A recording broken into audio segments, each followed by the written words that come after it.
Through Adversity is sponsored by MVS Autos, keeping you on the road. MVS Autos offer a range of vehicle services including MOT, servicing, repairs, welding, diagnostics, aircon and much more. Based in Wormley, serving all of Bristol and surrounding areas. For 10% discount, quote TAP MVS when booking.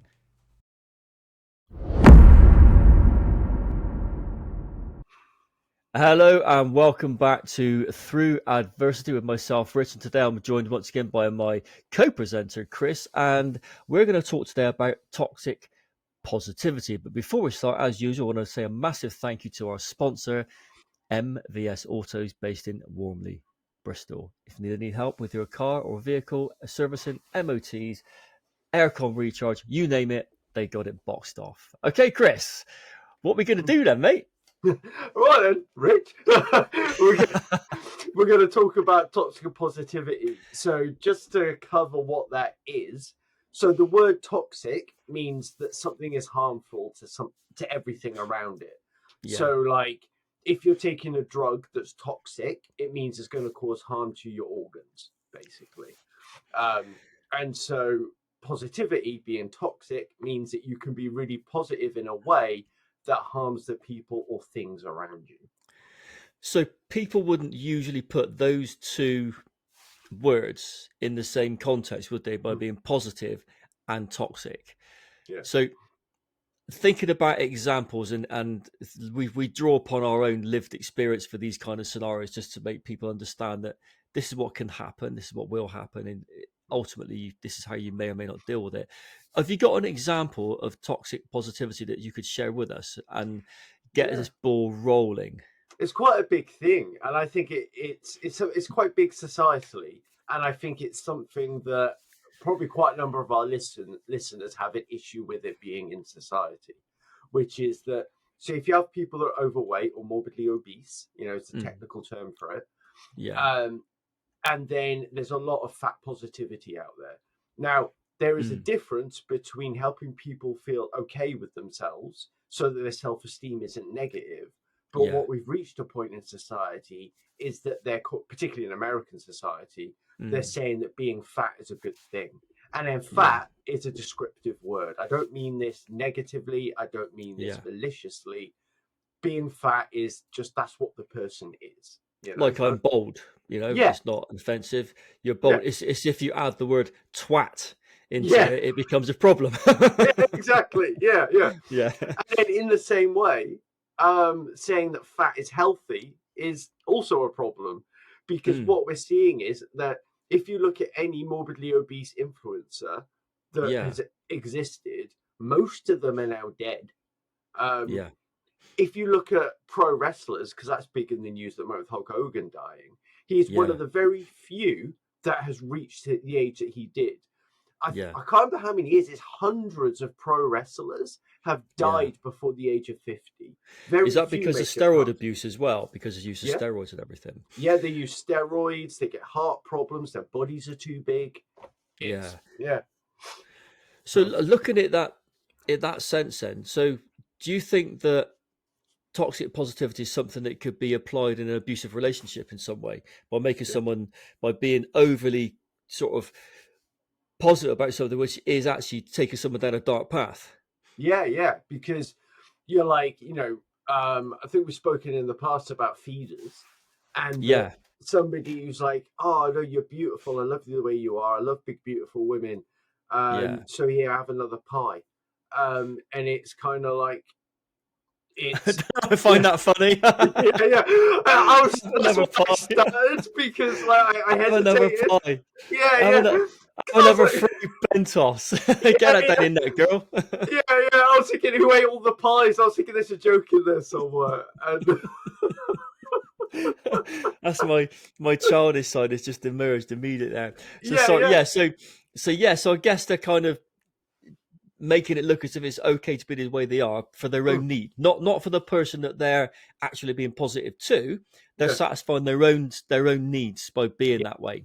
Yeah, and it can bring down whole corporations, just because if you've got a CEO just with their fingers in their ears going, everything's fucking wonderful, crack on, and like, oh, it'll all be sorted out. There's a good example. I know of a church group, and they were having trouble. It's like, so in a church in the UK, so you have the vicar, because it's Church of Mm. England, so you have the vicar, and then you have, like, I can't remember what they're called now, but you have like a special interest group who are stakeholders that the vicar has to refer some issues Yeah, to about the way the church is run. And this yeah, particular church was having trouble with finances. It was going down the yeah. toilet. It's like a And sort of community, people from the community, isn't it? Who tend to sort of yes, like a chair or a board or something like that. yeah, and they were having trouble financially, and it was a very fixable problem. Yeah, Part of it was to do with the way the church is heated, and they were spending an yeah, absolute fortune keeping the church heated. And then this guy that was part of the group was trying to explain. He quit the group after this because he realized it was a losing battle. It yeah, was very much like, okay, this is a very fixable problem. We can't heat the church. And then the first thing that was said to him was, I don't care about physics. He was trying to explain to them about convection and the way that heat fills up rooms and stuff. And you've yeah. got all of this, he's like, it's a case of physics. And then one of the parishioners said, I don't care about physics. Because Um, God will sort it. yeah, and they literally did that. Like, so they were being positive in their Yeah, view and saying, let's pray to God to help us. yeah. And then they didn't actually physically do anything to fix the situation. So that is good because I mean I tend to Mm, avoid talking about certain things, but I mm, think that in a sense of, do you think that in a sense religion mm. can be really massively toxic in the sense of Yeah. trying to give people a false sense of hope Yes. when the and this is no dig at anyone's faith. I mean, everyone's entitled to practice their faith, but equally we're entitled Mm, to not and yeah. have an opinion about that. So do you Mm, think a lot of people suffer mm. unnecessarily, and when in the remote chance something goes right and it's gone right because of natural process or science has proven it or something's got or the medicine's worked, Yeah. they Yeah. think, oh, thank God, the Lord. No, your praying did absolutely jack squat against that. It Mm. was the fact that you were lucky and you got Well, better. the biggest thing that I would say is that if a God does exist, you Mm, argue that he's created us in his image and he's mm, given us free will. He's given us the ability to have creative thinking to come up with these things to help yeah, ourselves. So God has already given us the power to fix this, if we're going to use yeah, your language. So how yeah, about we actually go about fixing it? And then so that's where the positivity comes in, is that they think so well about God and they think he's so magnificent mm, that he will step down and interfere with our problems specifically, and we don't need to do anything because we have all these positive thoughts and feelings and we feel so good when we think about God and pray that yeah, surely that is going to result in something being given to us, you know. yeah. It's Yeah, just it worries me in the sense yeah, that too many people become, should I use the word brainwashed or mm, conditioned or just grown up with that or yeah, taught that way to think that this is mm, how it's going to be, especially in some backwater village state mm, in America somewhere. So do you yeah. think there's like a difference between toxic positivity and being overly optimistic all the time? Is that a similar kind of thing? Do you know, I think they're one and the same, because the optimism is kind of a self-focused positivity, because Mm, just because you're not pushing it out on other people, just the optimism, I think, can kind of blind you to the realness of a situation. Like going back to abusive relationships, there's a lot of optimism on the part of the abused that mm, their abuser will fix it. And yeah, I say they because I'm keeping it genderless, because both sexes are abused, yeah, and it goes unsaid often when men get abused. There's not enough about that. It yeah, happens just as much. yeah. It's just that men and women do it differently. I've got, I suppose, some examples of being victim of people who are overly optimistic is Mm, having done a sentence in prison, and this isn't looking for sympathy. It's just mm, stating a fact that you get a lot of people within the prison system, and I'm talking more staff than anything else, mm. and they are very they present this massive sense of optimism about your chances, Ah, about how you're going to do and what life is going to be like. Oh, you're doing really well. Oh, yeah, that's really good. It is when you're in there. It's like, oh wow, this, and this is really good. They're helping you to build this dream, but you have no way of mm, comparing your dream because you built it inside this bubble to the real world outside. Yet they do. They have access to that world. Yet they're encouraging you to say, this is great, you're going to do really well. It's encouraging and it mm, may get you through your sentence, but the reality is that optimism is sent you off on a tangent thinking that you're going to go out yeah, and break fucking records. You're going to be this miracle that's never been seen before. When you come out into the real world, realize, oh, hang on a minute, this has mm, been done. This yeah, is being done. This yeah. hasn't worked Mm, yet. So do you think there's a balance between someone encouraging you mm. and almost causing you more damage by being too optimistic? Yeah, yeah. I think, yeah, I see what you mean now about the optimism thing. Yeah, I think it's, I think part of that is that they're protecting themselves because of the Mm, situation that they're in. I yeah, think that it's easier to kind of develop that false optimism than break someone down gently and kind of let yeah, them into like it is going to be hard when you get out. It's not impossible though, yeah, and it is, but it is going to be harder. I mean, I never went inside for my crime, mm, but even then, every time that I apply for a job, and I've got a rejection recently for a job, and I'm wondering if the criminal record was part of it because I signed, because I've got disability, I signed the guaranteed interview scheme that if I yeah, fulfill the minimum requirements of the role, yeah, then I will get an interview. mm, And the only black marks on there are that I have a disability and that I have a criminal record. And they mm. didn't give me an interview. And I am vastly overqualified for the role. Yeah, I know. Which automatically having a record myself, you'd think you it's an issue for you, isn't it? It's going to sit with you and think, oh, it's going to be a problem. Having this disability is thinking, well, we've got the Equalities Act now. You can't be seen to be at a disadvantage because of one of these protected characteristics. Yeah, Yeah, and there's a lot of people out there being discriminatory in some way or other, aren't they? yeah, I was going to say something about being in this position in prison by yeah, optimism. During my life, I think it's understandable that people should notice. Some people might not know the difference between optimism, pessimism. true. If someone's a Yeah. pessimist or an optimist. So I could explain it, but Chris, do you have a more technical term for it? Yeah, I think your one might be funnier. So Yeah, optimism is just like a positive outlook, like in general, and then yeah, being and pessimism or being a pessimist is having a negative outlook in general. That's the yeah, way it's presented. I would yeah, argue that you can have healthy levels of both, and what mm, you're encountering in prison is too extreme in yeah, terms of optimism. And if yeah, you show, I imagine, right, tell me if I'm wrong, that if you show any amount of pessimism, which we would argue is realism, um, yeah, which is that this is what reality actually is, this is the problems that you really will be faced with, yeah. then that's brushed aside, it's overlooked, it's hidden, then you can't, then you're not allowed to express yourself. Yeah, exactly that. Because I've through my journey, I've become a realist. In the past, I was always quite optimistic, Mm, and then I became very pessimistic because of the amount of problems that happen. You have so many mm, issues and problems, you become quite pessimistic. You think, well, yeah. that didn't fucking work out the way I planned it, or that didn't Mm, work out. And when a sequence of things go wrong, and you were previously optimistic, you become very quickly pessimistic about it, mm, and that mm, drags you down. mm, And you need someone to be realistic with your expectations. yeah. Because if someone is overly optimistic, you're going to think, oh, great, I've got this nailed. I'll stop trying now. Mm, If you're pessimistic, you're just not going to try. yeah. Balance is being realistic. And I think in prison, you only get a few people who are honest Mm, and realistic with you and say, look, it's mm, a good idea. However, I've done some mm, research for you and this is what you're going to face when you get out.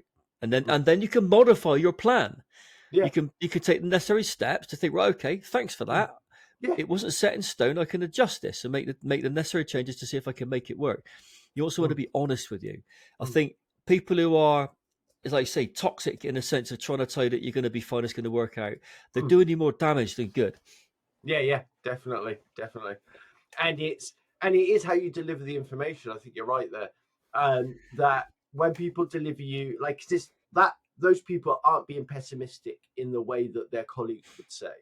Like their colleagues would probably tell them, no, don't shatter their dreams, don't beat them down, don't let them struggle. And then there's this whole idea of them as like the prison population. It's, I don't know. It's, Yeah.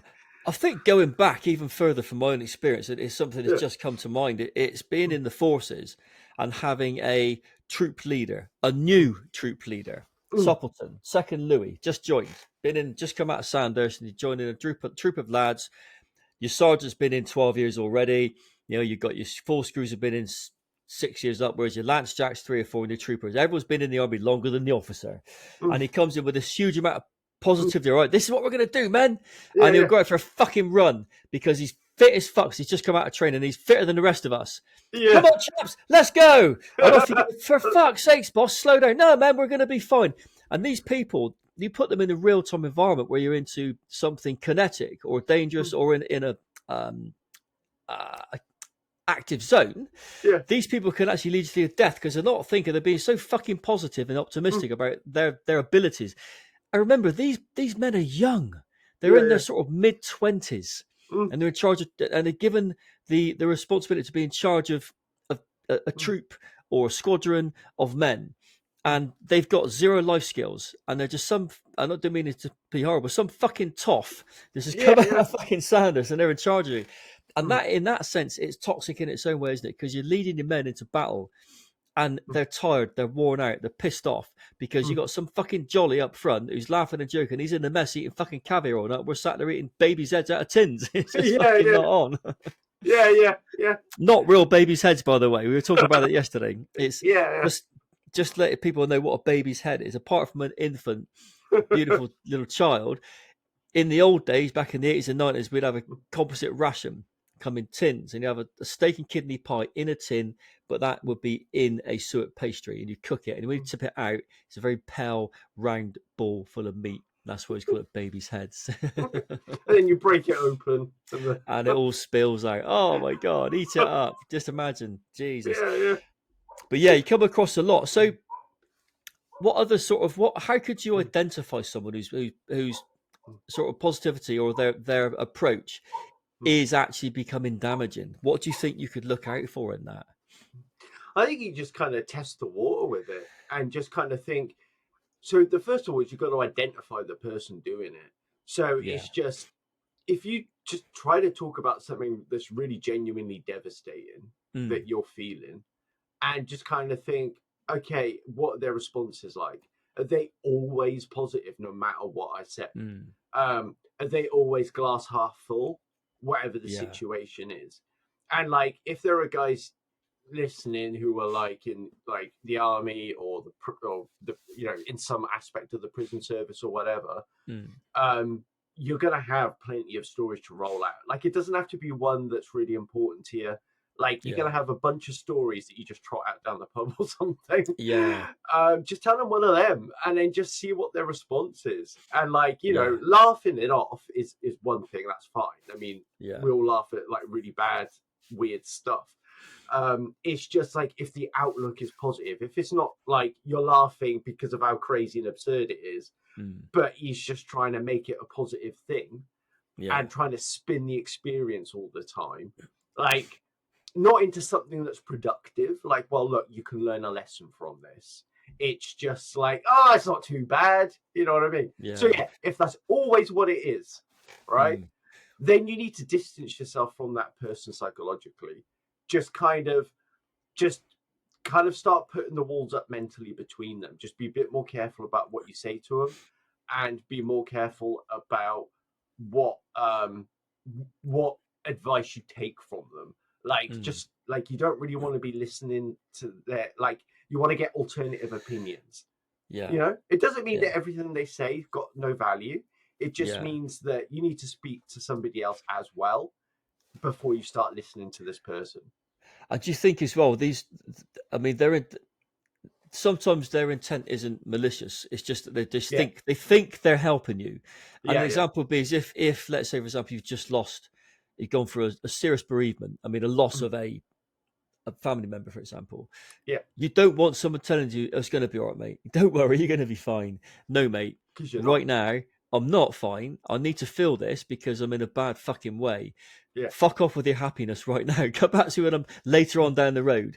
Yeah. And in the same way that maybe they've not yet experienced something to put them so far down in the dumps, or yet Yeah. they are not in touch with their own feelings and don't understand what Mm. it's like to be that way. Maybe they haven't experienced that, or they don't have any sort of empathy. So could they be borderline on the sort of psychotic side where they just Yeah. don't get it?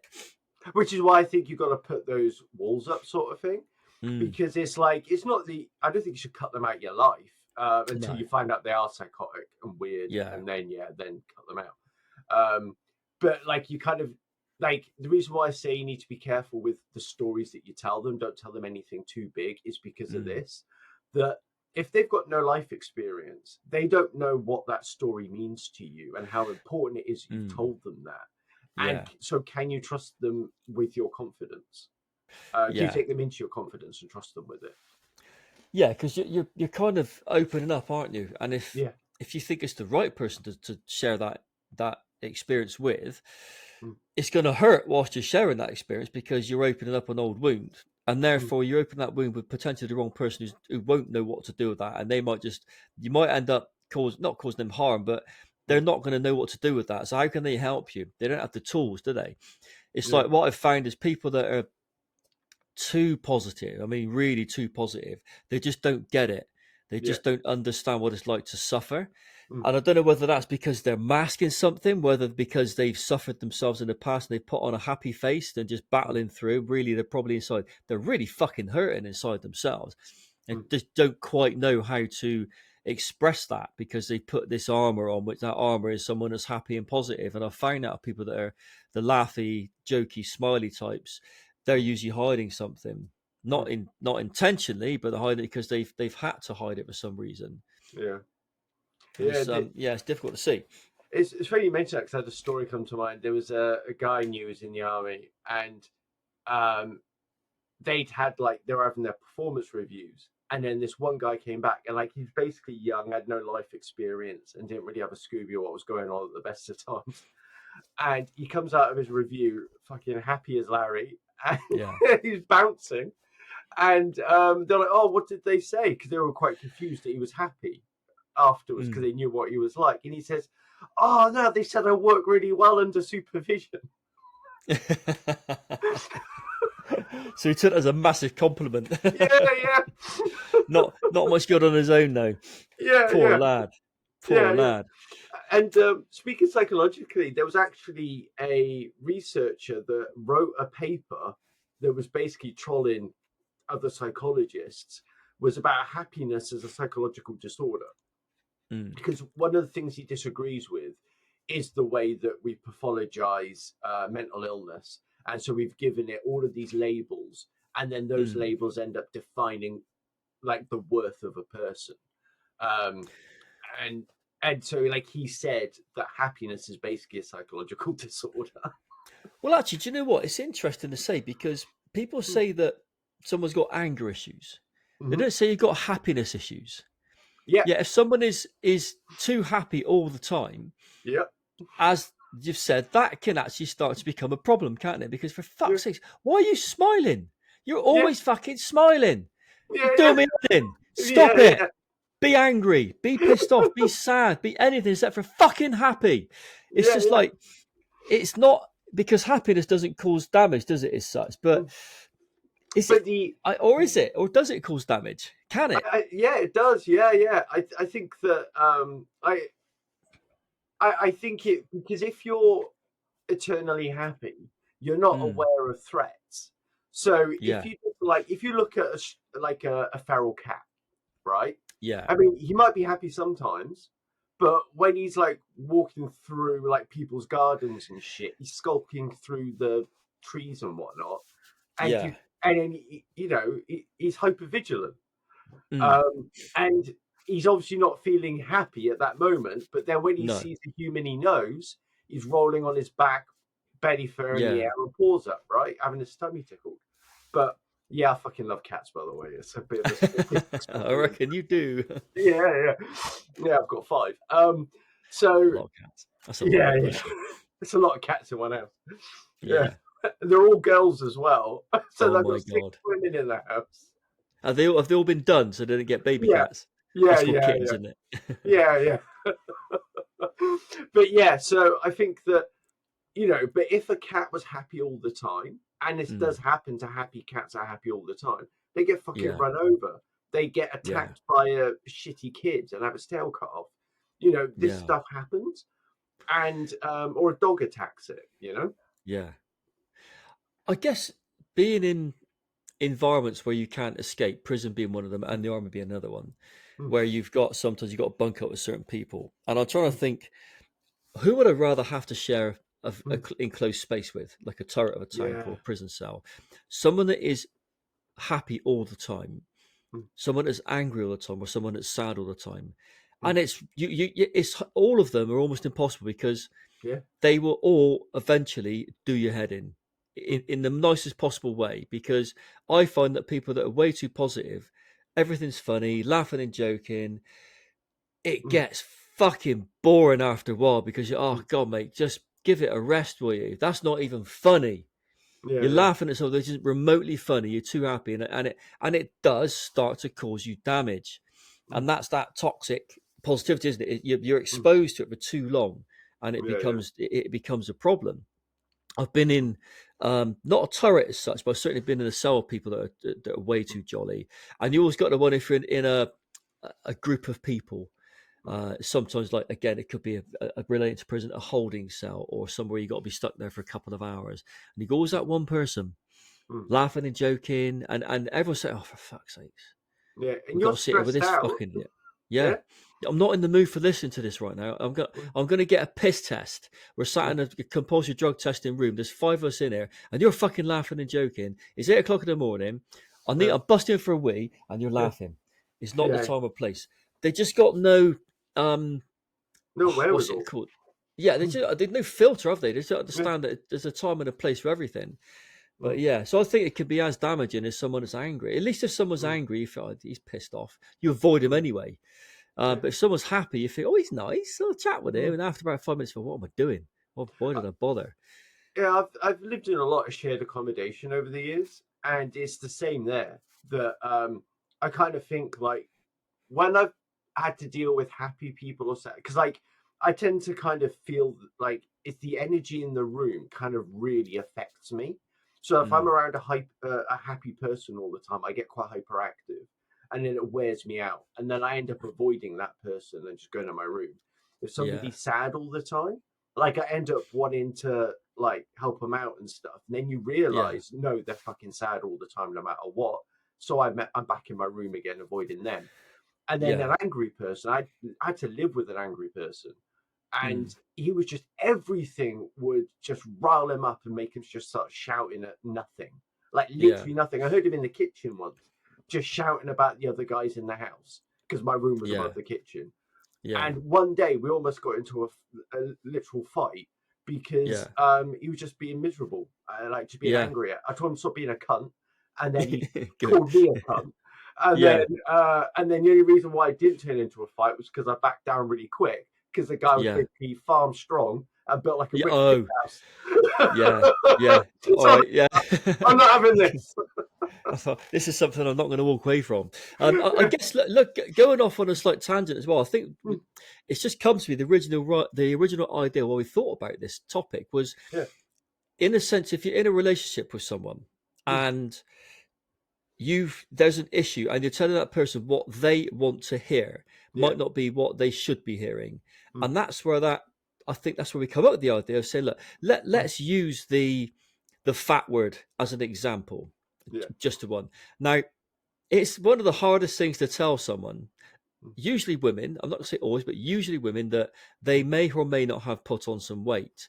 mm, Now, if that is a contributing factor towards the potential demise of a relationship, is it healthy to be allowed to find the way to tell them that you think they should look after themselves because you're worried about their health and their yeah. Yeah. fitness and Mm, certain things like that? Or is it better to mm, be literally telling them, "Oh, you look great," as they're getting mm, bigger and bigger and bigger and yeah. causing pure damage to them and the relationship? What Mm, do you do? I mean, I know you're not a relationship expert, but How does someone deal with that? Is it easier to have that uncomfortable chat? I say, look, we need to talk That's the about something. thing. I think that you're going to have more problems in the long run because Mm, you're not going to be sexually attracted to them, and you're going to end mm, up hating yourself for that. Like if you already can't tell her or him mm. that they're putting on weight and that they need to lose it for their own health, Yeah, and then that's why you want to tell them, it's because it's for their own health, yeah, then you're going to hate yourself for not being able to tell them. Then you're not going to be able to get hard for them or whatever, yeah, and that's going to bother you, and mm, then you're going to hate yourself for that. yeah, And they're going to get health problems, and then they're going to die younger, yeah, and you're going to hate yeah. yourself for that. You're looking at longevity, aren't you? Something where Yeah, if someone is not looking after themselves at a young age, and you yeah, think, right, you are 30, and not mm, say you, but this person's 30, and they're already wrote off to a degree. They've just not looked after themselves. I mean, I did it. mm, I was in a bad fucking way. I didn't look after myself for a very long time through various forms of abuse. But mm, I've seen a different path now and understand that the mm, value of being healthy. And yeah, it makes you out to be sometimes you can be made to feel public enemy number one if you're the one mm, that's strong enough to stand up and say, look, love, you're yeah, stacking it on. Whereas all their mm, friends and family say, no, mm, you look great. Are they mm, saying that to them because they're happy that she's going to get bigger, so they look better stood next to them? mm, You know, yeah, is it so how it reflects on them as an individual? And then mm, looking at we discussed this briefly the other day about look and how mm, toxic things are. Is how yeah, some women take their cosmetics too far because yeah, they are because society is becoming toxic. That mm, positivity with how people should feel they ought to look because of social media. You know, yeah, the lip fillers and certain cheek implants and fucking mm, chin dimples. You yeah, don't look normal anymore. yeah, yeah, yeah. Look like a lizard. Um, Yeah, it's fucking scary stuff, mate. Honestly. yeah, and I can actually talk from my own life. I can talk about three different variations of this. Mm, So I was quite like large. I was like maybe I wasn't really obese, but I was going to be getting that way. And then my Fatty partner, walking in the house. yeah, Fatty's coming in the house. exactly. I was turning to right jelly belly, and um, and my partner said to me um, like she managed to do it as a joke. Like I think I opened it up, like I had enough self awareness that I was getting Yeah, bigger, and yeah, then she basically said, "Mate, you're getting fat," and that like and she had I can't remember how she said it, but she did have her own way of saying that like I'm not going to find you attractive soon. Like yeah, it's like your yeah, and it's your health as well. She's like, I want us to have a long relationship, yeah, and I don't want you to get to the point where your weight starts to affect your health. yeah, Um, and then we recently had the same. So this is number two. We had the same conversation with her, and again because she's open to it, which yeah, was like, you're fine at the moment, but you have been putting on weight, and yeah, again, this is gonna happen. And then so she's been losing weight. She's lost half a stone now. yeah, So she's doing quite well.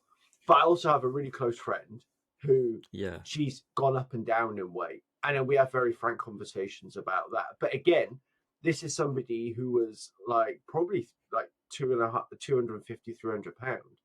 And oh, that's quite heavy then. she uses the term fat. She's Yeah, like, and she says like, she's the one that said to me, it's a descriptor. Don't feel bad about using it. mm, And then at the moment, like we're hoping to get her on the podcast at the moment, but she's not ready yet. yeah, She's not in the place. yeah. Um, but because she I was was about saying, to crack a joke then, but it yeah, won't be appropriate. yeah, which is the what this is all what we're saying, isn't it? Like we having need that we, self awareness. we need a wider screen. Yeah, yeah, and yeah. Sorry. And that's the dark humor. That's like our first episode. Exactly. It's not done out of malice. It's just done Yeah, because sometimes it mm, tickles me. But yeah, I guess it's easy to have that uncomfortable conversation and mm, risk upsetting someone. Because I know if mm, someone said to me, you put a bit of weight on, and that was yeah, said to me several months ago. I thought, you know mm, what, you're right. I have, yeah.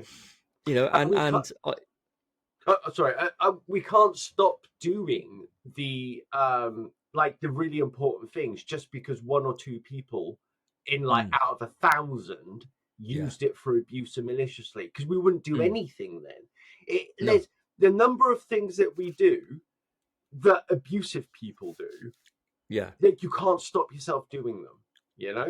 And the thing with using this descriptive word of fat, Mm. it's people have found soft replacements for it to Yeah. make it look as if it's okay, like Mm. curvy, Fluffy. voluptuous, larger, fluffy. Yeah, Mm. BBW. It's like, well, you're fat then, Yeah. you know, and it's not done in a horrible way, but people need to be honest.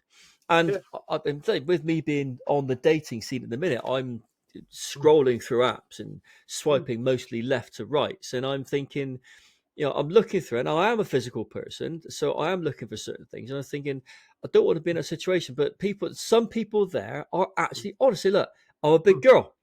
Yeah. If you're not into that, swipe left. Mm. Thank you for your honesty. And what I Yeah. find out these days is identifying what is a fucking trans and what isn't a trans. The amount of times I swipe, the amount of trans I've matched with is fucking scary. They're trying to tell you something. I didn't see that in my scan on your profile. Where the hell did that come from? Yeah, yeah. But so talking about, I mean, this is no Mm. disrespect to anyone who's in the trans community, but Mm. talking about that, Mm. there is a degree of toxicity within that environment, Yeah, within that community, isn't there? About how, yeah. yes, I understand it needs to be normalized with some people, and I understand people need to be encouraged Mm. because they go through a very difficult time of their life, but that only works from a usually subjective point of view, or people that have been within that community and they get it. You know, Well, that doesn't work coming out of that with people that maybe don't understand that yes. journey they've been on. You know, and Yeah. it's unfair to expect other people to be positive and feed Mm. that, because maybe that, I mean, an example would be, and I've seen quite a few clips of some people, usually in America, where these trans people, and they haven't done a good job. I'm going to be honest, Mm. the job hasn't been good, and they have to declare, "I'm definitely a woman." Well, you have Yeah. to, if you have to tell me you're a woman, you're probably really, really struggling at a stage. So, but they've got people around them saying, "Yeah, you're totally a woman, man. You're You look like a beautiful and girl. Your mm. wig's great. Everything's cool." Mm. And that's not helping them, because they're then settling for what they've gotten to. Now, I made Yeah. it. I'm there. I'm a woman. Yeah, but you need to try harder. You know, Yeah, come a yeah. little bit further. I'm not knocking your gender or who you're identifying as. What we said is, Mm. you need to push yourself a little bit further in that direction, because you really haven't quite achieved that Yeah. look just yet. Yet your friends are being Mm. too positive, and yes, they're encouraging you on that journey, but Mm. they've made you become satisfied with your results. Yeah, yeah. And I think that's sending people into the world who think Mm. they look amazing because what they've been told by their friends and family. Yet the reality is, people are thinking, "Fucking hell." Yeah, yeah. And then they end up getting a lot of abuse. And Yeah. then that's the side effect, isn't it, of the And they're going to suffer with positivity? that abuse. Yeah, Exactly, because the consequence is that they're thinking they've landed and they're there, yeah, they're sorted. The reality is that people are thinking, "Fucking hell, you can't go in that bathroom there. You're a fucking geezer, mate. You're yeah, not yeah. kidding me any day. You're not Mm. being horrible, but no, I'm a girl." No, Yeah, yeah. mate. Right now Mm. you haven't quite made it that far yet. But my friends, yeah, oh, here we go. Your Mm. friends, okay. In the same way that you got people going on to Britain's Got Talent saying that their kid They're can sing talented. and they're fucking awful. But Yeah, mummy, yeah. who taught you to sing? Mum did. Mum's there. Well done, darling. You're brilliant. And they're fucking shit. Yeah, So yeah. that's Yeah, ruined that it's kid's true. life. Yeah, yeah. And they've had this really negative appearance in front of the most negative man in Britain. Exactly. Yeah. Yeah. They've gone on thinking they're Whitney Houston. Yeah. And they're no, and they're not that. And that child's dreams have been shattered because their mum Mm. said that you're the best in the world, love. You're amazing. And there is a really practical issue here with the trans community. And I think that trans is something that we should do a whole episode on, because Mm, it's not something that we're against or negative of. We're just negative about the way it's being done. And mm, the Tavistock clinic in the UK, um, that got shut down for children, mm, because they were finding that, like, counsellors and that were starting their employment there, and they had an incredibly high turnover because mm. they disagreed with the way that children were being rushed through the trans process. And Okay. there, yeah, and there was like before they were 18, that like Yeah. they were being manipulated, and basically they're having they're being exposed to toxic positivity, which was Yeah. coercing them into believing that they're trans, when really they could Fucking just be hell. a tomboy and shit like that. Yeah, because you And don't then, know at that age, do you? How would you Some people yeah, will probably have a good idea and they'll take the journey. And yes, they knew from day one, that's great, but they've been sensible, they've understood the journey, they've waited and done it properly. Some kids don't know. I thought I was fucking Superman at the age of 11. I'm yeah, not, but I thought I yeah, was. I honestly thought I was going to be able to fly when I got to a certain age. I can't, yeah, but you just don't know. You're a kid. yeah, You're yeah. a child. Let these people be children first. Let them enjoy their childhood and worry about stuff like that.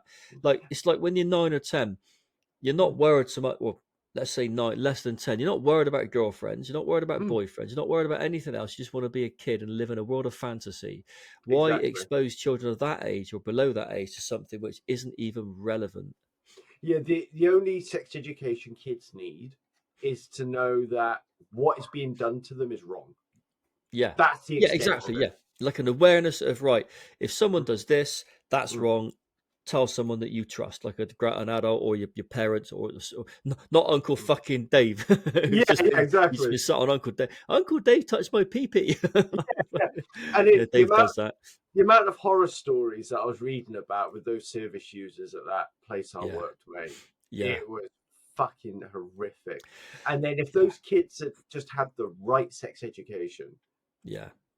like people would have found out sooner that this stuff was happening. Yeah. It's Yeah. understanding, isn't it? They need to understand that and know that. I know the sex ed we had literally one class, one lesson. I Mm, think I was 13 or 14, mm, and the teacher, Mr. Makepeace, actually, I remember him. He was all right. He was a maths teacher. He was a maths teacher doing sex ed, mm. and what he did, he said, right, okay, gonna give everyone a piece of paper, Yeah. and on that paper, I want you to write a question, any question you like, and fold it up, bring it to the front of the class, put it in a hat, and I'll draw these questions out one at a time. I'll answer every question as best I can. And there were some fucking belters in there. What one of them was like, and it wasn't the first one, so it was like, how do girls wank? It's like, Amazing. oh God. And I think my question was, can you get, mine was, can a girl get pregnant more than once? Of course you can. Now, what I think my question was, can you get, because I didn't know we were having sex. I didn't even know what a question, I didn't know what to ask. Yeah, But some of the questions were really good.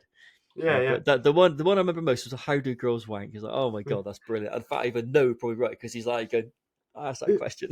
Yeah, I think Mr. Makepeace probably knew exactly what he was doing, because, like, that would have been fucking comedy gold back in the Oh, teaching room, brilliant. their In break room. 1983, Amazing. 1984, before PC had stepped in, is when, Yeah, when you could say what you want. It's when teachers were allowed to hit you with a cane. So yeah, this was like, it was just a very memorable. In fact, it's one of the only classes I even remember I was sat. Remember the class. Remember seeing him sat on the desk with his little box with all these questions in there, and because I was a very nervous, shy person, and I hated my question coming out because, oh God, even though no one knows my question, I was yeah, still yeah, shy. It's how yeah, yeah. awful. Well, You mate, want I to call think it a whole. Oh, I no, I was know. just going to say about the sex education thing quick. Mm, I never had sex education. I went to a Catholic secondary school. oh, Yeah, and I different got. sort of sex education in there, Yeah, mate. exactly. I didn't know what was wrong. I kind of liked it. Why can it be so wrong yet feel so good? And then yeah, so we didn't have any, and so I found a book in my parents' bedroom, or my mum's bedroom, because my parents were Mm, together. My mum's bedroom, and it was about how to have sex. I found that at yeah, about 12 or 13. I read the yeah. fuck out of it, Did you? and Did you that manage to sort of cover the cover many times? yeah, yeah. Every time they went out, because obviously being a night, well, I was born in '84, so Yeah, like being a '90s kid, yeah, I I was basically left at home all the time, yeah, and yeah, plenty of access to that book. It was yeah. great. Anyway, that was my sex education. Excellent. So I think we've covered a fair bit on toxic positivity. Have you got anything to add before we close this one off? No, just don't be afraid to kind of like push these boundaries now after we've spoken about it. Like, Yeah, obviously, don't go around thinking that anything anybody positive anybody says is bad. It's yeah, just like if it's consistent all the time, then it's bad. So, like, society can do it together. One person can do it all the time. So, if it's about fat people in society or about trans people, you can kind of see right, this is toxic positivity. You're not being critical about it. There's some good, some bad. You have to be honest. And I think as well as looking at the Maslow's hierarchy of needs, are telling people what Yeah. they want to hear and what they need to hear. Yeah. Some people want to hear nice things all the time, but sometimes they need to hear the truth, and the truth is usually quite painful, isn't it? People never know how to apply that. So well done, because it's kind of like, survival needs at the bottom and stuff like Yeah. that. And then when you get to self-actualization, nobody ever talks about that bit, self-actualization, because it's so rare to find it. Yeah. That if you're going to help someone self-actualize, you're going to do it just by being happy and positive all the time. It's not going to fucking work. Yeah. Maybe that could be an episode of we could cover Maslow's hierarchy on a whole episode. Yeah. An interesting one. Okay, so thank you, Chris, for your academic insight into the world of toxic positivity, and a big thanks to MVS Autos, based in Warley, Bristol. And of course, thank you to me, Rich, your delightful host. Take care and see you all next time.